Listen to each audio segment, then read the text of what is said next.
لا حول ولا قوة إلا بالله العلي العظيم. حسبنا الله ونعم الوكيل، نعم المولى ونعم النصير. رب اشرح لي صدري ويسر لي أمري واحلل عقدة من لساني يفقه قولي. أعوذ بالله من الشيطان الرجيم. بسم الله الرحمن الرحيم. الحمد لله رب العالمين، والعاقبة لأهل التقوى واليقين، والجنة للمطيعين والنار للملحدين والعاصين. ثم الصلاة والسلام على رسوله الكريم حبيب إله العالمين المخاطب بطه وياسين، الذي سمي في السماء بأحمد وفي الأرضين بأبي القاسم محمد. اللهم صل على محمد وعلى آله الطيبين الطاهرين المعصومين المظلومين، لا سيما بقية الله في العالمين. روحي وأرواح العالمين لتراب مقدمه الفداء، ولعنة الدائمة الأبدية على أعدائهم أجمعين، من أول ظلمهم إلى لقاء يوم الدين. أما بعد، فقد قال حق سبحانه وتعالى في كتابه المحكم وقرآنه المتقن وقوله أحسن. بسم الله الرحمن الرحيم. هو الذي أرسل رسوله بالهدى ودين الحق ليظهره على الدين كله وكفى بالله شهيدا. صلوات پڑھ لیجئے محمد و آل محمد و آل محمد. اللہ رب العزت کا لاکھ لاکھ شکر کہ توفیق نصیب ہوئی کہ ذکر سید الشہداء، وہ بھی ایک ایسی سرزمین کے اندر جہاں شاید کوئی گھر ایسا نہ ہو کہ جس گھر نے اس راستے کے اندر، راہ حسینی کے اندر شہید نہ دیا ہو. ایک شہید پرور قوم اور سرزمین، وہاں پہ ذکر اہل البیت، ذکر امام حسین. اس توفیق کے اوپر اللہ کا بہت لاکھ لاکھ شکر ہے. یہ جو چند مجلسیں چند رات سے آپ کی خدمت میں ہوں، ان مجلسوں میں سورہ فتح کی آیت نمبر 28 جس کی تلاوت کا شرف حاصل کیا، اسی آیت کے محور میں انشاءاللہ ایک خاص موضوع کے اوپر گفتگو ہوگی، اور موضوع کا اعلان آج کی مجلس کے اختتام پہ کر لوں گا. مقدماتی ایک مجلس سے گفتگو ہے، بحث سے آج کی. عزاداری سید الشہداء جب سے اس شکل میں مجالس کا انعقاد ہوا ہے طول تاریخ میں، امام باقر اور امام جعفر صادق علیہ الصلوۃ والسلام کے زمانے سے اس شکل میں جیسے لوگ جمع ہو کے مل کے مجالس برگزار کرتے ہیں اور ذکر اہل البیت، ذکر امام حسین کرتے ہیں، وہاں سے لے کے اب تک طول تاریخ میں دشمنان اہل البیت علیہ السلام، دشمنان دین نے کوشش کی ہے کہ کسی طرح سے عزاداری کے راستے پہ رکاوٹیں کھڑی کرے. پابندیاں لگانے کی کوشش کی گئی، بہت ساری مشکلات کریٹ کرنے کی کوشش کی گئی، لیکن آپ ہسٹری اٹھا کے دیکھیں، تاریخ اٹھا کے دیکھیں تو تاریخ کے کسی بھی حصے کے اندر آپ کو نہیں ملے گا باوجود اس کے کہ دشمنان اہل البیت کی طرف سے بڑی سخت قسم کی رکاوٹیں انہوں نے کھڑی کی تھی، لیکن یہ عزاداری کا سلسلہ کبھی نہیں رکا. لوگوں نے اپنی جانیں دی ہیں، لوگ شہید ہوئے ہیں، قتل ہوئے ہیں، لیکن مجالس سید الشہداء برگزار کرتے رہے ہیں طول تاریخ میں. بڑی کوششیں ہوئی کہ بند ہوں. ایک سال ایران کے اندر انقلاب سے پہلے کی بات ہے،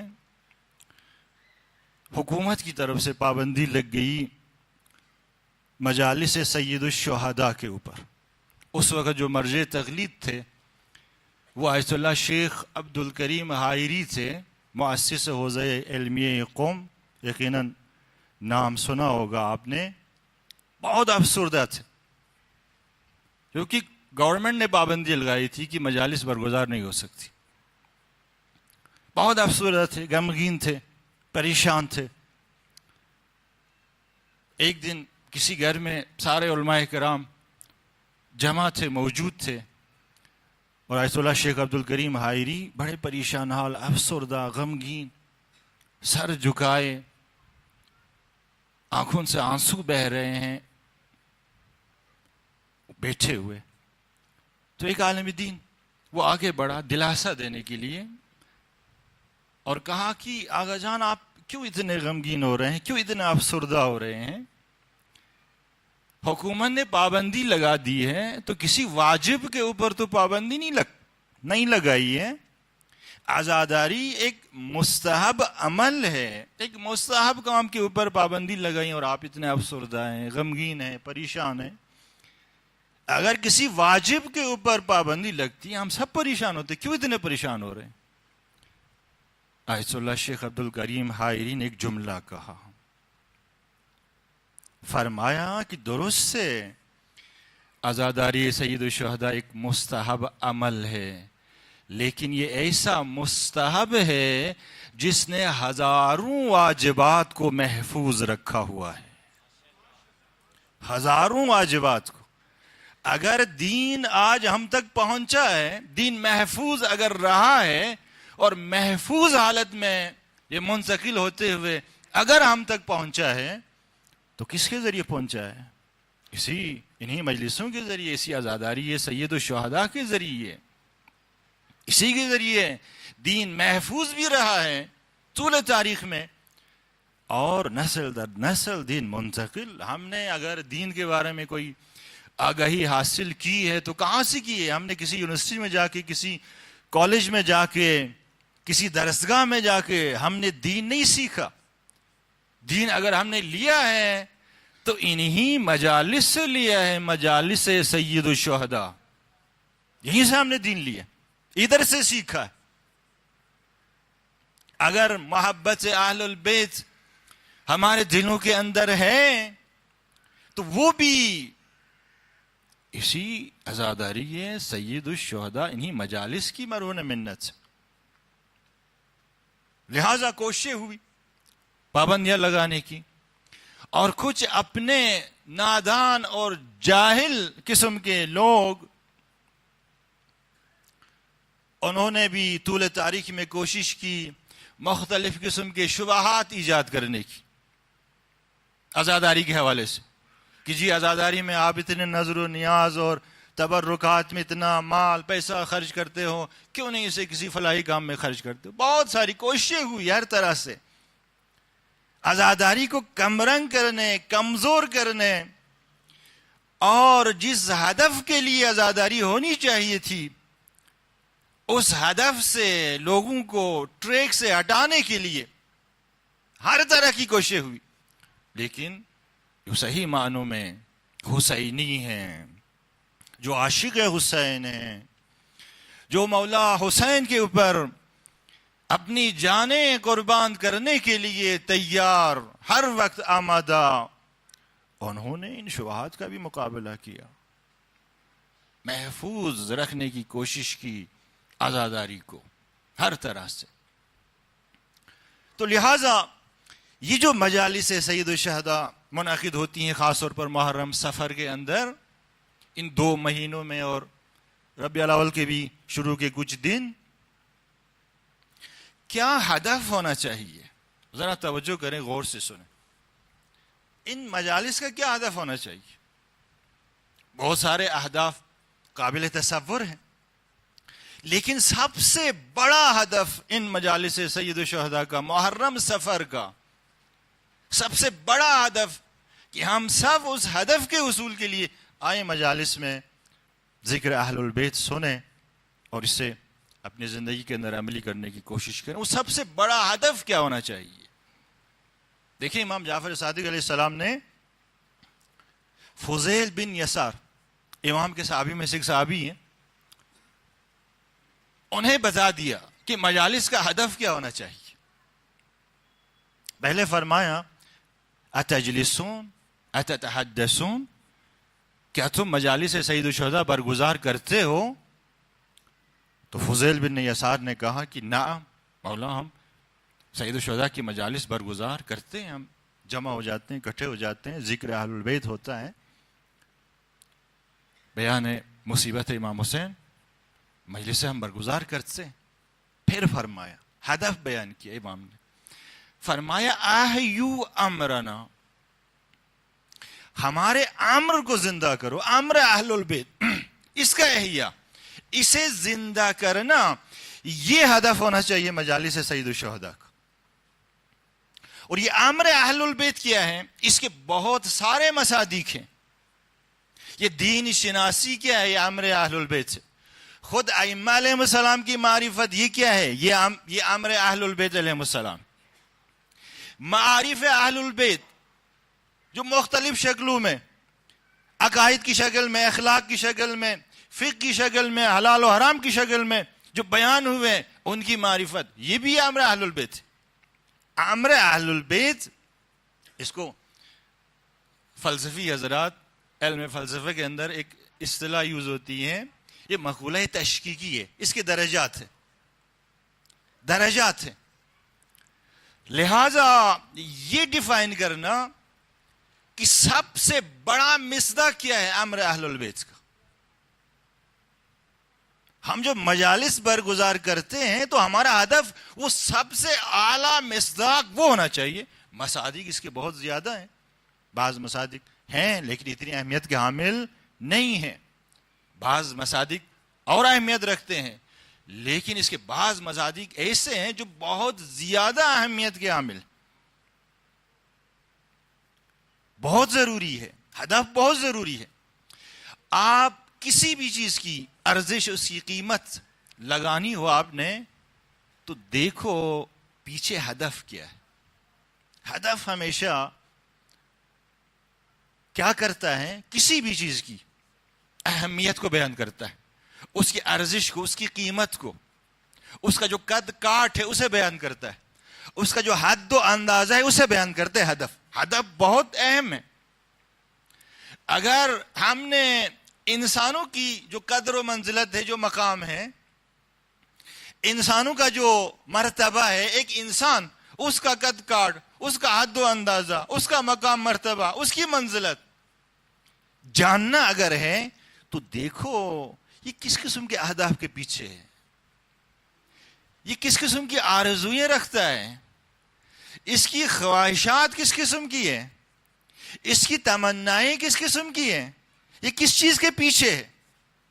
انسان کی آرزو، انسان کی خواہش، انسان کی جو تمنائیں ہیں اور جو اہداف ہیں، وہ اہداف اس انسان کی قیمت کو بتلاتے ہیں کہ اس انسان کی قیمت کیا ہے. جو بڑے لوگ ہوتے ہیں ان کی آرزوئیں بھی بڑی ہوتی ہیں، ان کی خواہشیں بھی بڑی ہوتی ہیں، ان کی تمنائیں بھی بڑی ہوتی ہیں، ان کے اہداف بھی بڑے ہوتے ہیں. جو پست لوگ ہوتے ہیں ان کی ہمت بہت کم ہوتی، ان کی آرزوئیں بہت پست چیزیں ہوتی ہیں، ان کی جو خواہشیں اور جو تمنائیں ہیں وہ بہت نچلی سطح کی چیزیں ہوتی ہیں.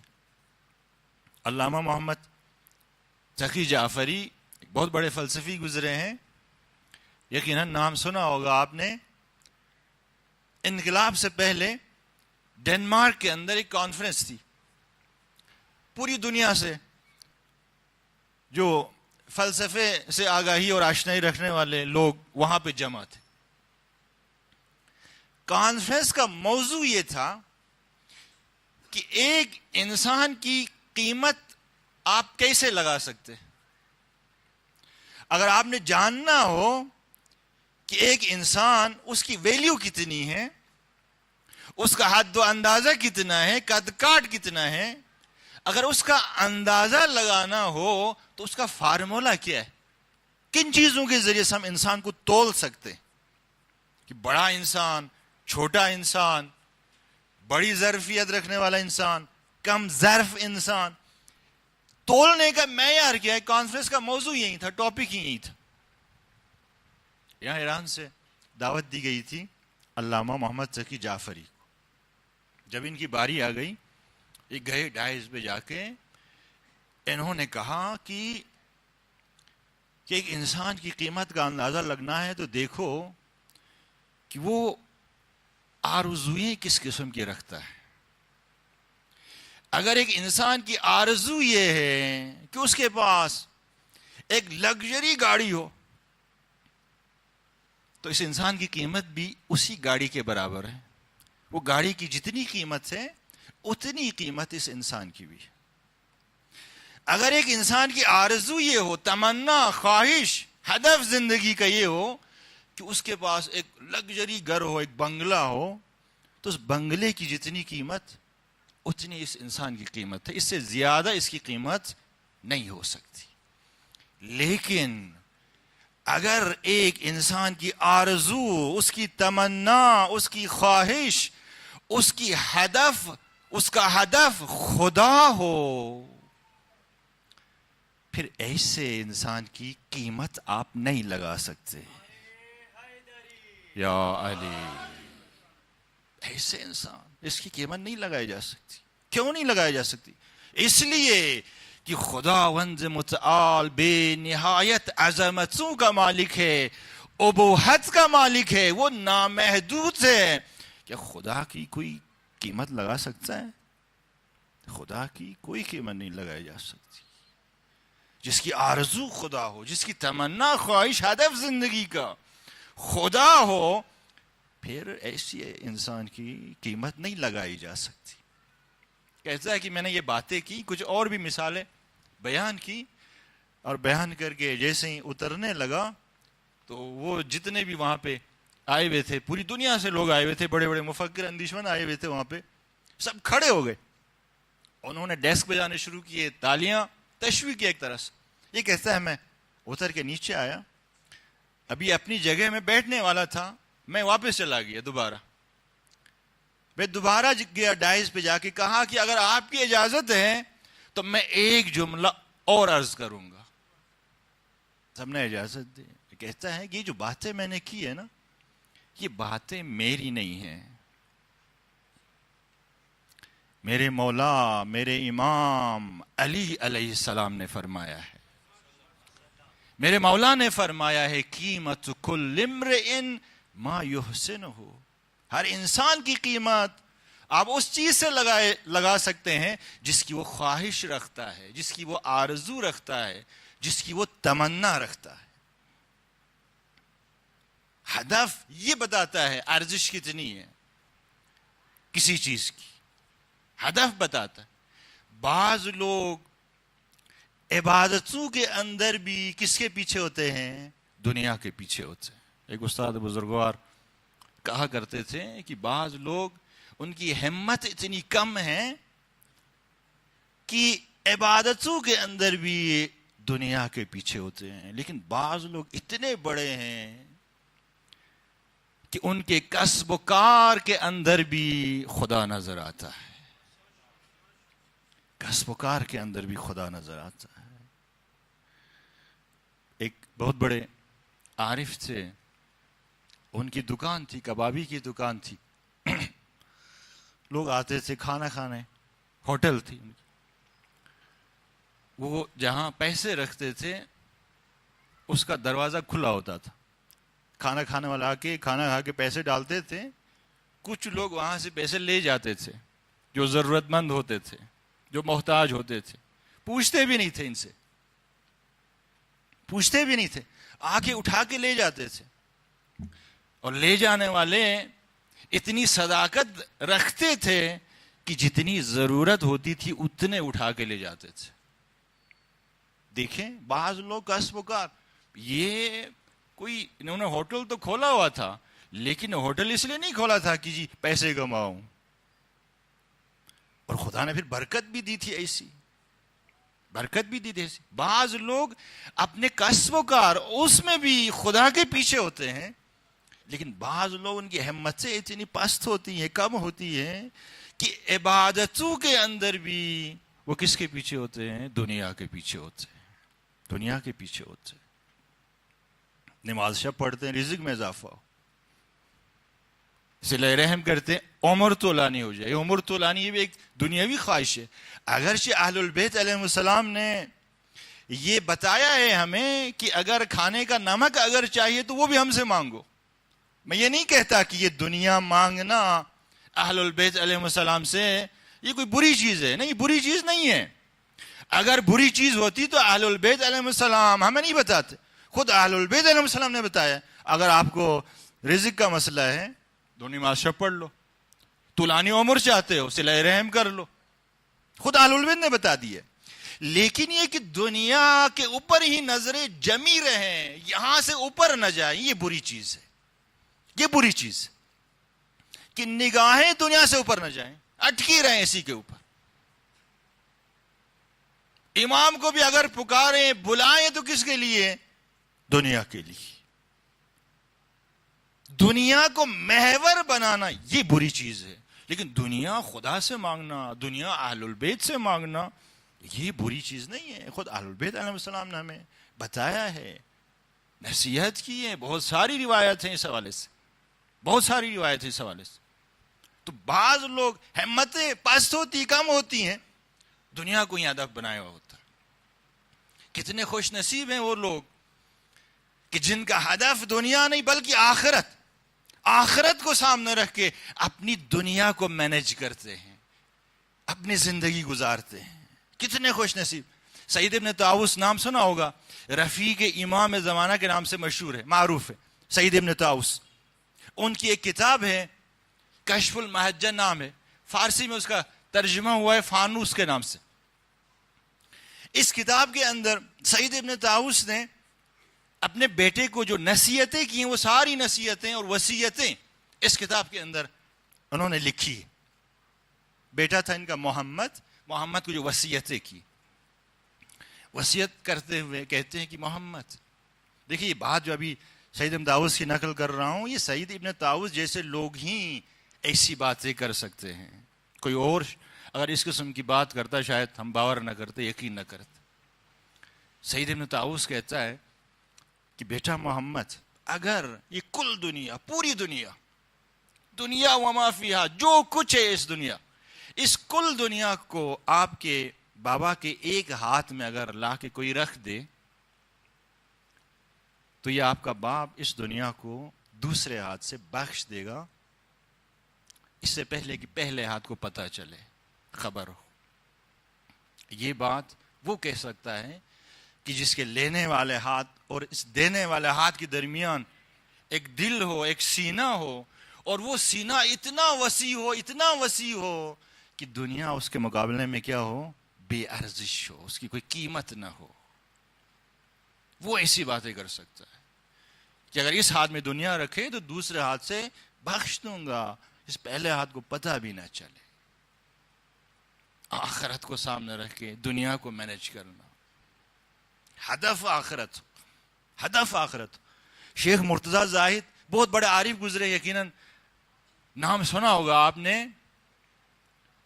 یہ تہران کی ایک مسجد میں نماز پڑھاتے تھے، اور نماز کے بعد روزانہ روٹین سے ایک درس اخلاق دیتے تھے، کوئی 10-15 منٹ،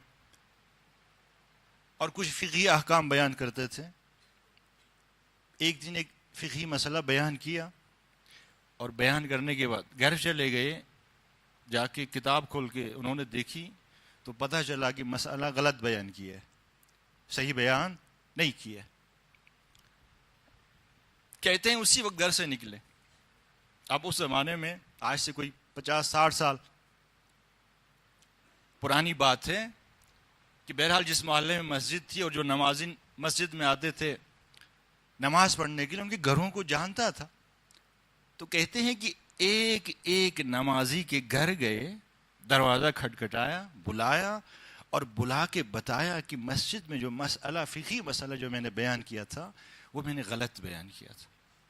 ایک نمازی کا گھر ذرا کافی دور تھا، رات کے آدھے پہر تقریباً وہاں پر پہنچے، دروازہ کھٹکھٹایا اور نمازی باہر نکلا. شیخ مرتضیٰ زاہد کو دیکھ کے حیران ہو گیا کہ شیخ اس وقت یہاں پہ رات کے اس اندھیرے میں اس پہ ہے. شیخ مرتضیٰ زاہد نے کہا کہ جو نماز کے بعد جو میں نے مسئلہ فقہی بیان کیا تھا وہ میں نے غلط بیان کیا تھا، صحیح مسئلہ یہ بتانے آیا. وہ نمازی کہنے لگا آغا جان کیا ضرورت تھی رات کے اس پہر اٹھ کے آنے کی؟ کل مسجد میں آ جاتے اور آ کے نماز کے بعد بتا دیتے کہ کل جو مسئلہ میں نے بیان کیا تھا وہ صحیح بیان نہیں کیا تھا، وہ غلط بیان کیا تھا. وہ آج اس رات کے اس پہر میں یہاں آ کے بیان کرنے کی کیا ضرورت تھی؟ اتنی کیا جلدی تھی آپ کو؟ شیخ مرتضیٰ زاہد نے ایک جملہ کہا کہ شاید ممکن ہے میرے لیے جلدی نہ ہو، آپ کے لیے جلدی نہ ہو، ممکن ہے ملک الموت کے لیے جلدی ہو. ملک الموت کے لیے جلدی ہو، وہ مجھے کل تک کی مہلت نہ دے، وہ مجھے کل تک کی فرصت نہ دے، میری جان نکال لے، میں نے مسئلہ غلط بیان کیا. دیکھیں جن کی نگاہوں میں آخرت ہوتی ہے، جن کا ہدف آخرت ہوتا ہے، وہ پھر اپنی دنیا کو کس طرح مینیج کرتے؟ اپنی ہر چیز اس کے اندر رضائے پروردگار آخرت مد نظر ہوتی. تو ہمت کو بلند کرنے کی ضرورت ہے. اہل البیت علیہ السلام آئے ہیں، کس لیے آئے ہیں؟ ہماری ہمت کو بلند کرنے کے لیے آئے ہیں، ہماری آرزوؤں کو متعالی کرنے کے لیے آئے ہیں، ہماری جو خواہشات اور تمنائیں ہیں انہیں رنگ خدائی دینے، بوئے خدائی دینے آئے. اہل البیت اسی لیے آئے. مقابلے میں جو شیطان اور شیطانی مشینری ہے اس کی پوری کوشش ہوگی کہ انسان کا سر ہمیشہ نیچے کی طرف ہی جھکا رہے، اسی دنیا کی طرف، سر اٹھا کے اوپر خدا کی طرف کبھی نہ دیکھے. پوری کوشش ہوگی. اسی لیے آپ دیکھیں ہم اکثر اسی دنیا کے پیچھے لگے ہوتے ہیں، صبح شام اسی کے پیچھے. اچھا موبائل ہے تو ایک اور موبائل کے پیچھے لگے ہوتے ہیں کہ جی ماڈل ذرا لیٹسٹ ہو، اچھا ہو. گھر ہے پہلے سے لیکن اس پر ہم راضی نہیں رہتے کہ جی کوئی اور بڑا گھر ہو. شیطان اور شیطانی مشینری وہ ہمارے اندر ایسی کاذب آرزوئیں اور تمنائیں اور خواہشیں ایجاد کرتی ہیں، پھر ہم انہی خواہشوں کو پوری کرنے کے لیے اپنا پورا دن رات ایک کر لیتے ہیں، اپنی زندگی صرف کر دیتے ہیں. اور اینڈ پہ جب دیکھتے ہیں تو ہاتھ خالی ہیں، دامن خالی ہے، پوری زندگی گزار دی. شیطان کی یہ کوشش ہوتی ہے کہ انسان کے پاس جو چیز ہے اس پر راضی نہ رہے. یہ بہت اہم ہے کہ جو ہے ہمارے پاس ہم اس پہ راضی رہیں. جب راضی رہیں گے تو خدا اور دے گا، جب راضی ہی نہیں رہیں گے تو خدا کیوں دے گا؟ خدا دیکھتا ہے ظرفیت کو کہ بندے کے پاس کتنی ظرفیت، سنبھالنے کی ظرفیت ہے یا نہیں ہے. کوئی بھی نعمت پروردگار عالم ہمیں دیتا ہے تو اس نعمت کے بدلے میں ہمیں خدا کا شکر ادا کرنا چاہیے. خدا جب دیکھتا ہے اتنے نعمتیں میں دے رہا ہوں بندہ شکر ہی نہیں کرتا تو پھر خدا کیسے دے گا؟ ظرفیت بڑھانے کی ضرورت ہے تاکہ خدا اس کی عطا میں تو کسی چیز کی کمی نہیں ہے نا. وہ تو بے نہایت عطا کرنے والی ذات ہے، خدا کی ذات. یہ ہمارے اندر ظرفیت نہیں ہوتی، اسی لیے بسا اوقات خدا میں دیتا نہیں ہے اور ہم اسی دنیا کے پیچھے صبح شام ایک کر کے گھومتے رہتے ہیں اور اینڈ پہ ہمارا ہاتھ کچھ نہیں لگتا. تو اہل البیت ہماری آرزوؤں کو بلند کرنے، مقابلے میں شیطانی جو مشینری ہے اس کی پوری کوشش ہوتی ہے کہ اس کی آرزوئی کبھی بلند نہ ہو، یہ ہمیشہ پست آرزوئی کرتا رہے، پست خواہشات اس کے دل کے اندر رہے. لہذا اپنے آرزوؤں کو متعالی بنانے کی ضرورت ہے. بعض لوگ دنیا کے پیچھے، بعض لوگ آخرت کے پیچھے ہیں، لیکن بعض لوگ ہیں جنہیں نہ دنیا چاہیے ہوتی ہے، نہ انہیں جنت کی لالچ، بلکہ ان کی نگاہوں میں کیا ہوتا ہے؟ خود مولا، خود خدا. وہ امام زمانہ کو بھی پکارتے ہیں تو دنیا کے لیے نہیں پکارتے، وہ امام زمانہ کو بھی پکارتے ہیں تو بہشت کے لیے نہیں پکارتے. کس لیے پکارتے؟ خود امام زمانہ کو. مولا مجھے آپ چاہیے، بس آپ راضی ہوں. ہم اپنی زندگی کو یوں مینج کر دیکھیں کتنا فرق کرتا ہے. ایک ہدف دنیا، ایک ہدف آخرت. ایک نہ دنیا ہدف ہے نہ آخرت ہدف. کون؟ خود مولا ہدف ہے. دیکھیں جس نے ہدف مولا کی رضا کو قرار دیا ہو، کیا اسے بہشت نہیں ملے گی؟ یقیناً ملے گی. کیا اسے دنیا نہیں ملے گی؟ دنیا بھی ملے گی. لیکن جو صرف دنیا کے پیچھے ہو، کیا اسے بہشت ملے گی؟ کیا اسے مولا ملے گا؟ نہیں ملے گا. ہمتوں کو بلند کرنے کی ضرورت ہے، اپنی نیتوں کے اندر وسعت لانے کی ضرورت ہے، اپنے جو اہداف ہیں ان اہداف کے اندر بہتری لانے کی ضرورت ہے کہ اس مرحلے تک پہنچ جائیں کہ ہمارے لیے صرف بس مولا کی رضا. بہشت ملتی ہے نہیں ملتی ہے اس کی کوئی پرواہ نہیں. سید کریم کفاش، یقیناً نام سنا ہوگا آپ نے، کئی دفعہ ملاقات ان کی ہوئی ہے امام زمانہ سے. ایک ملاقات میں امام نے سید کریم کفاش کو اس کی جگہ دکھائی بہشت کے اندر، اس کی جگہ دکھائی. تو سید کریم کفاش انہوں نے کہا کہ مولا یہاں آپ بھی ہوں گے؟ تو مولا امام زمانہ نے کہا نہیں، میں یہاں نہیں ہوں گا، یہ میری جگہ نہیں ہے. تو سید کریم کفاش کہتا ہے مولا میں اس بہشت سے کیا کروں گا جس کے اندر آپ نہیں ہوں گے؟ مجھے نہیں چاہیے وہ بہشت، میری بہشت تو آپ ہے، مجھے تو آپ چاہیے.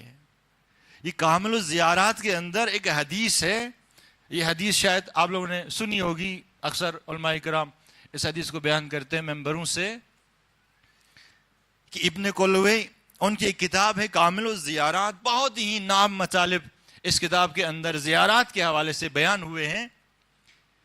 ایک حدیث انہوں نے نقل کی ہے. اس حدیث میں معصوم فرماتے ہیں کہ قیامت کے دن ایک گروہ ہوگا جو امام حسین کے گرد جمع ہوگا.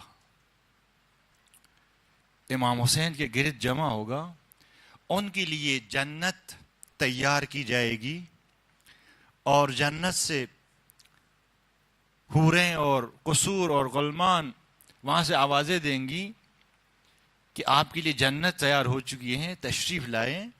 تو حدیث کے جملے ہیں فما یرفعون رؤوسہم، وہ سر اٹھا کے بھی نہیں دیکھیں گے. وہ اس قدر امام حسین کے اندر، امام حسین کا جو جلوہ ہے، جو نور امام حسین اس کے اندر اتنے ماہو ہوں گے کہ فما یرفعون رؤوسہم، سر اٹھا کے بھی نہیں دیکھیں گے. یہ قرآن کی دو آیتیں ہیں. ایک آیت کا مطلب تو سمجھ آتا ہے، دوسری آیت کا مطلب سمجھ نہیں آتا. آیت اللہ بشیر نجفی جو عراق میں ہوتے ہیں وہ بیان کر رہے تھے ایک دن کہ دو آیتیں ہیں قرآن کی سورہ زمر کے اندر ہیں. ایک آیت کا مطلب تو واضح ہے کہ جس میں ارشاد رب العزت ہیں وَسِيقَ الَّذِينَ كَفَرُوا إِلَى جَهَنَّمَ زُمَرًا، کہ کچھ لوگوں کو جو کافر ہوں گے انہیں جہنم کی طرف زبردستی لے جایا جائے گا، کھینچ کے لے جایا جائے گا اور پھینکا جائے گا جہنم کے اندر. یہ آیت تو سمجھ آتی ہے کیونکہ جہنم کوئی اچھا ٹھکانہ نہیں ہے، وہاں کوئی بھی یہ خواہش نہیں کرے گا جہنم میں جانے کی، تو لہذا زبردستی اٹھا کے کھینچتے ہوئے لے جا کے جہنم میں پھینکا جائے گا. یہ آیت تو سمجھ آتی ہے.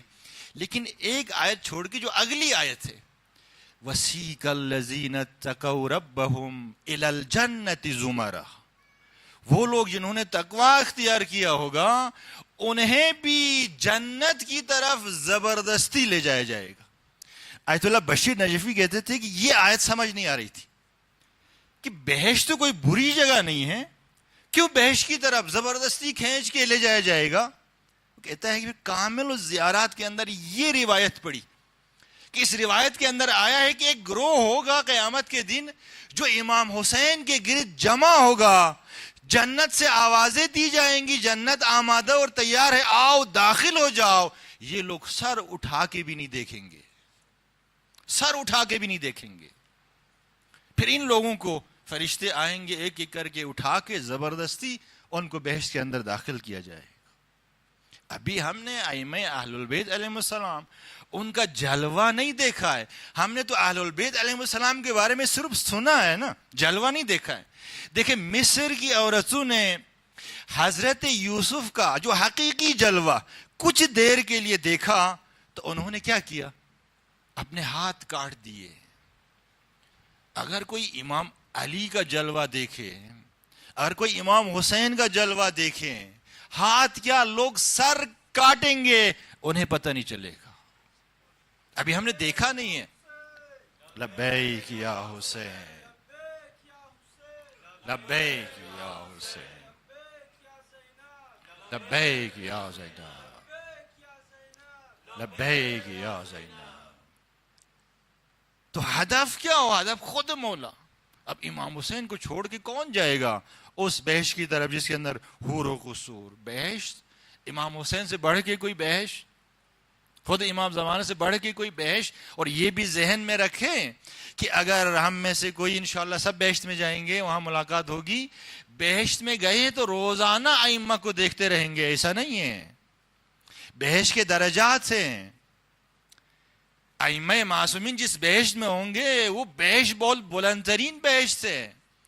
اس بہشت میں وہیں جا سکے گا جو اس دنیا کے اندر اہل البیت علیہ السلام کے ساتھ زندگی گزاری ہو، وہ اس بہشت میں جا سکیں گے. روایات کے جملے ہیں کہ بہشت کے اندر بعض لوگ روزانہ آ کے اہل البیت علیہ السلام سے ملاقات کریں گے، بعض لوگوں سے ہفتے میں ایک دن، بعض لوگوں سے مہینے میں ایک دن، بعض لوگوں سال میں ایک دن، بعض لوگوں سے ہزاروں سال بعد کچھ دیر کے لیے، کچھ لمحوں کے لیے آئیں گے اور آ کے ائمہ ملیں گے اور چلے جائیں گے. ایسا نہیں ہے کہ بہشت میں چلے گئے، جنت میں چلے گئے تو وہاں پہ صبح شام مولا کائنات کی زیارت کرتے رہیں گے، مولا امام حسین کی، مولا امام زمانہ کی. نہیں بھائی، ایسا نہیں ہے. بہشت کے درجات ہیں. وہ اہل البیت کے ساتھ زندگی گزارے گا بہشت کے اندر کہ جس نے اس دنیا کے اندر اہل البیت کے ساتھ زندگی گزاری ہو. اس دنیا کے اندر ان کی زندگیوں میں اہل البیت اگر ہوں گے تو اس زندگی کے اندر اہل البیت ہمارے ساتھ ہوں گے. تو دیکھیں ہدف کس طرح سے انسان فرق کرتے ہیں. یہی آرزوئیں، یہی تمنائیں، یہی جو ہماری خواہشیں ہیں، یہی جو ہمارے اہداف ہیں، یہی اہداف ہمارے درمیان فرق کرتے. ایک ہدف صرف دنیا، ایک کا آخرت، ایک کا آخرت سے بھی اوپر خود مولا، خود امام زمانہ، خود امام حسین. تو ہدف جو ہے یہ معین کرتا ہے کسی چیز کی ارزش کو، کسی چیز کی قیمت کو. اب میں اصل ٹاپک کی طرف آ رہا ہوں کہ یہ جو مجالس سید الشہداء ہم برگزار کرتے ہیں، ان مجالس کا ہدف تو امام جعفر صادق نے بتا دیا، احیو امرنا، کہ تم لوگ ان مجالس کے ذریعے ہمارے امر کو زندہ کرو. تو جو امر اہل البیت علیہ السلام ہیں ان کے تو مصادیق بہت زیادہ ہیں. وہ سب سے بلند ترین مصداق امر اہل البیت کا کون سا ہے کہ ان مجالس کا ہدف وہ ہونا چاہیے. دیکھیں زیارت عاشوراء مومنین کم و بیش پڑھتے ہیں، خاص طور پر ان ایام میں، محرم و سفر میں پورا سال پڑھنا چاہیے. اس زیارت کے اپنے برکات، اپنی برکات سے. اس زیارت کے اندر دو مقامات کے اندر ہم اللہ تبارک و تعالیٰ سے ایک رزق طلب کرتے ہیں، ایک روزی طلب کرتے ہیں. ذرا غور سے سنیں. دو جگہوں پر یہ آ گیا. ایک جگہ پہ ہم خدا سے طلب کرتے ہیں ایک رزق کو. اور رزق کی بھی دو قسمیں, ایک تو مادی رزق ہے یہیں جو ہم کھاتے ہیں پیتے ہیں, ایک رزق معنوی ہے. یہاں پہ جس رزق کی بات ہو رہی ہے وہ مادی رزق نہیں ہے, وہ معنوی رزق. کیا ہم طلب کرتے ہیں؟ فَأَسْأَلُ اللَّهَ الَّذِي أَكْرَمَ مَقَامَكَ وَأَكْرَمَنِي بِكَ أَن يَرْزُقَنِي طَلَبَ ثَارِكَ مع إِمَامٍ منصور من أهل بيت محمد صلى الله عليه وآله وسلم. اللهم صل على محمد وآل محمد. دعا کے زیارت کے اس حصے کے اندر جس رزق کا ہم خدا سے سوال کرتے ہیں وہ کون سا رزق ہے؟ ان یرزقنی طلب سارک, یعنی خون خواہی امام حسین, یہ بھی رزق ہے. امام حسین کے جو قاتل ہیں ان سے انتقام, لیکن کس کی معیت میں, کس کی ہمراہی میں؟ مع امام منصور من اہل بیت محمد, امام زمانہ کے ساتھ. دیکھیے اس سے بڑا کوئی ہدف قابل تصور نہیں ہے ان مجالس کا, کہ امام زمانہ کے ساتھ ہم بدلہ لیں. کس کا؟ خون امام حسین کا, قاتلان امام حسین سے بدلہ لیں. البتہ یہاں پہ جس بدلے کی بات ہو رہی ہے یہ انتقام شخصی کی بات نہیں ہو رہی. انتقام شخصی تو حضرت مختار نے لے لیا. یہ کس انتقام کی بات ہو رہی ہے؟ یہ جو امامت کے اوپر طول تاریخ میں جو ظلم ہوا ہے اس ظلم کا بدلہ, اسے میری روزی قرار دے اور یہ بدلہ میں لے سکوں. کس کے ساتھ؟ کس کے ساتھ مل کر؟ مع امام منصور, امام زمانہ کے ساتھ. ایک اور فراز کے اندر اسی زیارت کے اس میں کیا گیا ہے؟ ان یرزقنی طلب ساری مع امام خدا ظاہر ناطق بالحق منکم. دیکھیں امام زمانہ جب ظہور فرمائیں گے تو سب سے پہلے کیا کریں گے؟ ظلم کا خاتمہ کریں گے اور اس کے بعد نظام عدل کا قیام کریں گے. امام زمانہ کی ہمراہی کرنا, نصرت کرنا, کس چیز کے اندر؟ وہ جو کام امام کریں گے, پہلے مرحلے میں ظلم کا خاتمہ اور دوسرے مرحلے میں نظام عدل کا اس پوری کائنات کے اندر قیام, اسے میری روزی قرار دے. یعنی اگر سادہ الفاظ میں بیان کروں کہ مجھے اصحاب امام زمانہ میں شمار, ناصران امام زمانہ, امام زمانہ کے سپاہیوں میں میرا شمار, کہ میں امام زمانہ کی معیت اور ہمراہی میں اس کائنات سے اس ظلم کے خاتمے میں امام کا ساتھ دے سکوں اور اس کے بعد نظام عدل کے قیام کے لیے امام کا ساتھ دے سکوں. یہ جو امر اہل البیت, اس کا سب سے بڑا مصداق یہی ہے. یہ مجالس زمین ساز ہونی چاہیے امام زمانہ کے ظہور کے لیے. یہی موضوع ہے انشاءاللہ آنے والی جو مجلسیں ہوں گی اسی کے اوپر گفتگو ہوگی کہ منتظران امام زمانہ اس کی کیا خصوصیات ہونی چاہیے, ایک مہدوی سوسائٹی اور معاشرہ اس کی کیا خصوصیات ہونی چاہیے, ہمیں کیا کرنا چاہیے کہ امام کے ظہور کے لیے زمینہ فراہم ہو سکے. یہی موضوع ہوگا انشاءاللہ, اسی کے اوپر گفتگو ہوگی آنے والے مجلسوں کے اندر. نصرت امام, ہمراہی امام, معیت امام زمانہ, ناصر امام زمانہ بننا, اصحاب امام زمانہ کا سپاہی سرباز بننا, اس سے بڑا کوئی ہدف ہو سکتا ہے؟ کوئی نہیں ہو سکتا. ایک غیر معصوم کا سب سے بڑا مقام کیا ہے؟ ایک غیر معصوم کے لیے سب سے بڑا مقام قابل تصور ہے, وہ کیا ہے؟ وہ یہی کہ امام زمانہ کا سرباز بنے. اس سے بڑا کوئی مقام ہے قابل تصور؟ اس سے بڑا کوئی بھی مقام قابل تصور نہیں. احیاء امر اہل البیت, مجالس, یہ جو سار اللہ ہے, جو خون خدا ہے, یہ ہمیں پہنچائے, قریب کرے. کس کے قریب کرے؟ بقیت اللہ, اس کے قریب کرے. یہ جو مجالس حسینی ہے یہ زمین ساز بنے امام کے ظہور کے لیے, تاکہ امام ظہور کریں, ظلم کا خاتمہ اور عدل کا قیام ہو اس پوری کائنات کے اندر. دیکھیے یہی سبق ہمیں اصحاب امام حسین نے دیا. اصحاب امام حسین نے اپنا سب کچھ خرچ کیا. کس کے اوپر؟ امام حسین کے اوپر.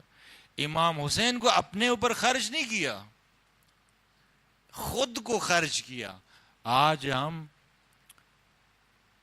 خود کو خرچ نہیں کرتے لیکن امام کو خرچ کرتے ہیں. امام کو پکارتے ہیں تو کس لیے پکارتے ہیں؟ اپنی دنیا کے لیے. مولا یہ مشکل ہے, مولا رزق میں کمی ہے, گھر کا مسئلہ ہے, شادی کا مسئلہ ہے, بیماری ہے. شہدائے کربلا نے یہ درس نہیں دیا. شہدائے کربلا نے اپنا سب کچھ قربان کیا اپنے زمانے کے امام کے اوپر. دیکھو کوفہ والوں نے اپنے زمانے کا امام, اس کا بھی ساتھ نہیں دیا, اور اپنے زمانے کے امام کا جو نائب تھا سفیر حسین حضرت مسلم, اس کا بھی ساتھ نہیں دیا. قافلے سے پیچھے رہ گئے, قافلے سے پیچھے رہ گئے. آج بھی اگر امام زمانہ کے ظہور میں اگر ظہور نہیں ہو رہا, غیبت طولانی ہو رہی ہے, تو ہمارا قصور ہے, اس لیے ہم تیار نہیں ہیں, ہم آمادہ نہیں ہیں. اس زمانے کے لوگوں نے ساتھ نہیں دیا, امام پردہ غیب میں گئے, اور ہم تیار نہیں ہیں, امام ظہور نہیں فرما رہے. ہم میں اور ان میں کیا فرق ہے؟ کیا ہم نے اپنی زندگی کے اندر ہدف امام زمانہ کو بنایا ہے؟ کیا امام زمانہ ہماری زندگیوں کے اندر ہے؟ صبح سے شام تک, رات سونے تک کتنی دفعہ ہم امام زمانہ کو یاد کرتے ہیں؟ اگر کرتے بھی ہیں تو شاید اپنی دنیا کے لیے تو بہت کچھ کرتے ہیں. ایک بڑے بالکل ہی بے سواد ان پڑھ لیکن بہت بڑے عارف تھے, مرزا ابوالفضل نام تھا ان کا. ان کی ملاقات ہوتی امام سے تو پوچھتے ہیں کہ مولا کیوں تشریف نہیں لاتے, کیوں ظہور نہیں فرماتے؟ تو امام فرماتے ہیں کون سے یار ہیں کہ ان کے بھروسے پہ میں ظہور کروں. مرزا ابوالفضل کہتا ہے کہ مولا اتنے سارے لوگ آپ کے چاہنے والے, مسجدیں بھری ہوئی ہیں. تو کہتے ہیں یہ سب اپنے لیے آئے ہیں, یہ اپنی اپنی مشکلات لے کے یہاں پر آئے ہیں. کسی کو گھر چاہیے, کسی کو شادی کا مسئلہ ہے, کوئی بیمار ہیں, یہ اپنی مشکلات لے گئے. ان میں سے کوئی ایسا نہیں ہے کہ جو آیا ہو صرف میرے لیے, صرف میرے لیے آیا. کتنا امام زمانہ ہماری زندگیوں کے اندر. معیت آسان نہیں ہے, ہمراہی کرنا. شہدائے کربلا نے امام حسین کی معیت کی, ہمراہی کی. ان کے اندر وہ ظرفیت تھی, وہ کوالٹیز تھی. وہ کہاں سے, وہ کیسے لوگ تھے, کس قسم کے لوگ تھے, ہم سمجھنے سے قاصر ہیں. ہم بھی دعا کرتے ہیں کہ مولا ہمیں بھی اپنے اصحاب میں شمار فرما, دعا کرتے ہیں نا یہ دعا, لیکن ہے ہمارے اندر شہدائے کربلا, اصحاب امام حسین جیسی کوالٹیز, وہ خصوصیات. بس اسی موضوع کے اوپر انشاءاللہ آنے والی مجالس کے اندر گفتگو ہوگی. یہ مجالس اگر ہمیں امام زمانہ تک لے کر نہیں جاتی ہیں, ہماری سوسائٹی کو مہدوی ایک سوسائٹی میں چینج نہیں کرتی ہے, تبدیل نہیں کرتی ہے, اور ان مجالس کے ذریعے اگر زمینہ فراہم نہیں کر رہے امام زمانے کے ظہور کے لیے, تو پھر ان مجالس سے جو ہدف حاصل ہونا چاہیے تھا وہ ہدف ہم حاصل نہیں کر رہے. ٹھیک ہے, دین سیکھ رہے ہیں, دین شناسی یہ بھی امر اہل البیت سے ہے. اہل البیت علیہ السلام کے جو معارف ہیں وہ سیکھ رہے ہیں, حلال اور حرام سے آشنائی ہو رہی ہے, یہ بھی امر اہل البیت سے. لیکن نچلے درجے کا امر اہل البیت, مصادیق بہت زیادہ ہے. آپ کی خدمت میں عرض کیا ایک مقولہ یہ تشکیکی ہے, جو بلند ترین ہدف امر اہل البیت کا وہ کیا ہے کہ وہ امام آئے, اس دنیا سے ظلم کا خاتمہ ہو, اس کائنات کے اوپر نظام عادل کا قائم ہو. یہ سب سے بڑا, اور مجالس کا ہدف یہی ہونا چاہیے, یہی ہونا چاہیے. اور یہ مجالس ہمیں لے جائیں بقیت اللہ تک, اور ہے ان مجالس کے اندر یہ طاقت, بہت ہی تیزی سے لے کر جاتی ہے, انسان کو حر بناتی ہیں یہ مجالس. قافلہ امام حسین اس وقت شام کے اندر ہیں, شام کے زندان میں. دل کرتا ہے آج ایک بیوی کا تذکرہ کروں.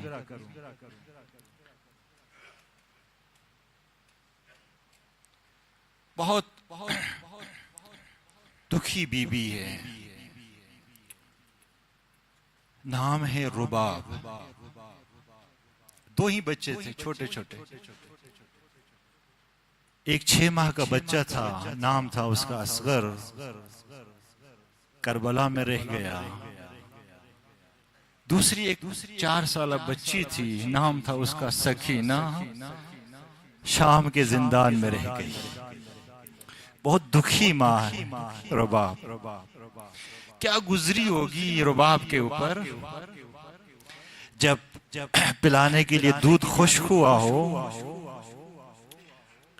پانی کا ایک قطرہ بھی موجود نہ ہو، 6 ماہ کا بچہ اس کی گود میں ہو، ہونٹ پیاس سے خشک ہو کے پھٹ گئے ہوں. اس ماں کے دل کے اوپر کیا گزری ہوگی. بی بی سکینہ روایت کرتی ہے، شب عاشوراء مجھے سخت پیاس لگی. میں پانی کی تلاش میں اپنے خیمے سے نکلی. میں پانی تلاش کرتے کرتے اپنی پھوپھی زینب کے خیمے میں آ گئی. جب میں پھوپھی زینب کے خیمے میں آ گئی تو میں نے کیا دیکھا؟ میری پھوپھی زینب نے میرے بھیا اصغر کو اپنے ہاتھوں کے اوپر لیا ہوا تھا.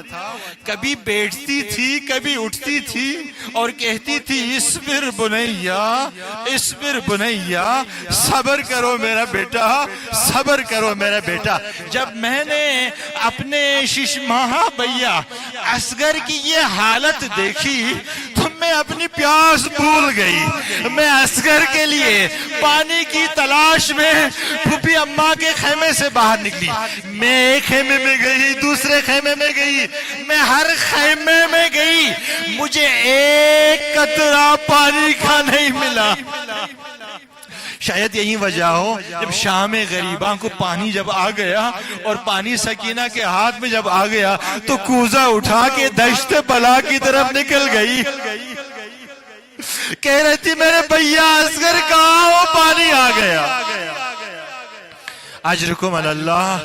خدا آپ کو کسی غم میں نہ رلائے سوائے غم محمد و آل محمد کے. یہ دکھی ماں یہ سوچتی ہوگی نا زندان شام کے اندر، اپنے اس 6 ماہ کو یاد کرتی ہوگی نا. شدت پیاس سے حالت ایسی ہو گئی تھی کہ علی اصغر ہل نہیں سکتے تھے، آنکھیں نہیں کھول سکتے تھے. بس وقفے سے اپنے ہونٹ کھولتے تھے، بند کرتے تھے.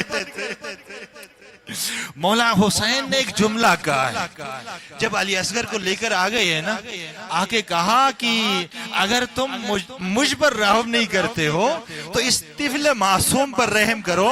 ایک جملہ کہا، کیا کہا؟ دیکھ نہیں رہے اما ترون کیف یتلظى عطشا، پیاس سے جان نکل رہی ہے.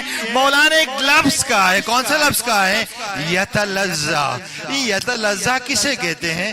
یتلظى مچھلی کی اس کیفیت کو کہتے ہیں. جب مچھلی کو پانی سے نکالا جاتا ہے نا تو سب سے پہلے اس پہ جان ہوتی ہے.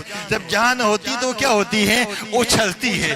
کبھی اچھل کے ادھر گرتی ہے، کبھی اچھل کے ادھر گرتی ہے.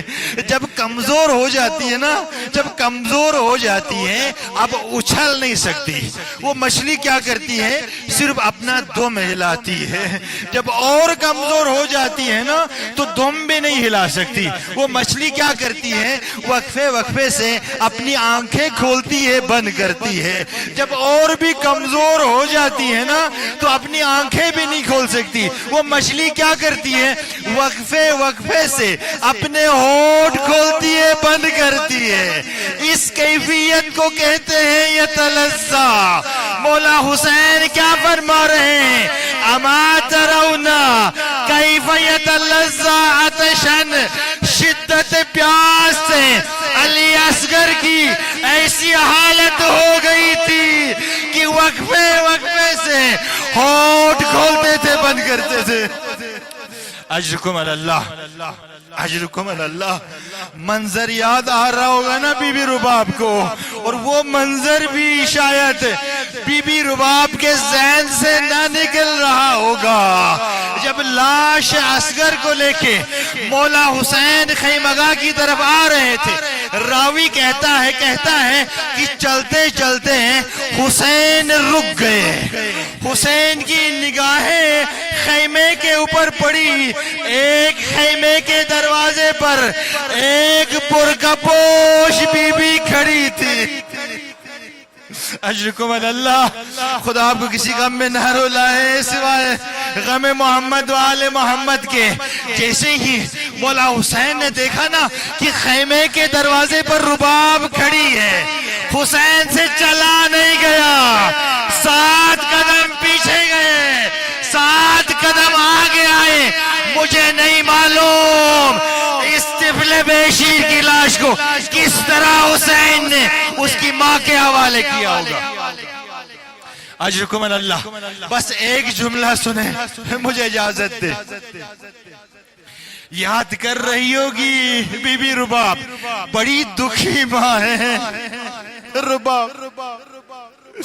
جب اسیر کر کے لے گئے ہیں نا کربلا سے کوفہ, کوفہ سے شام, اس پورے سفر کے اندر بی بی رباب کی نظروں کے اندر علی اصغر کا کٹا ہوا سر ڈوکے سینہ کے اوپر.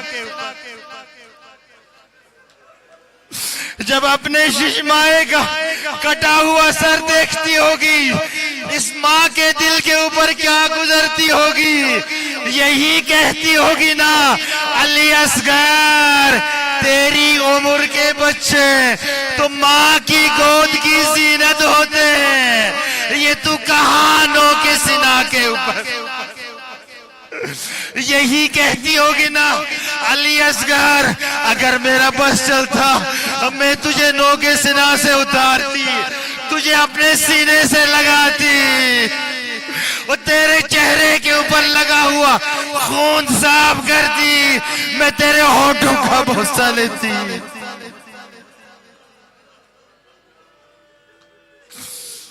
الا لعنۃ اللہ علی القوم الظالمین. سيعلم الذين ظلموا على محمد أي منقلب ينقلبون. ماتم حسین.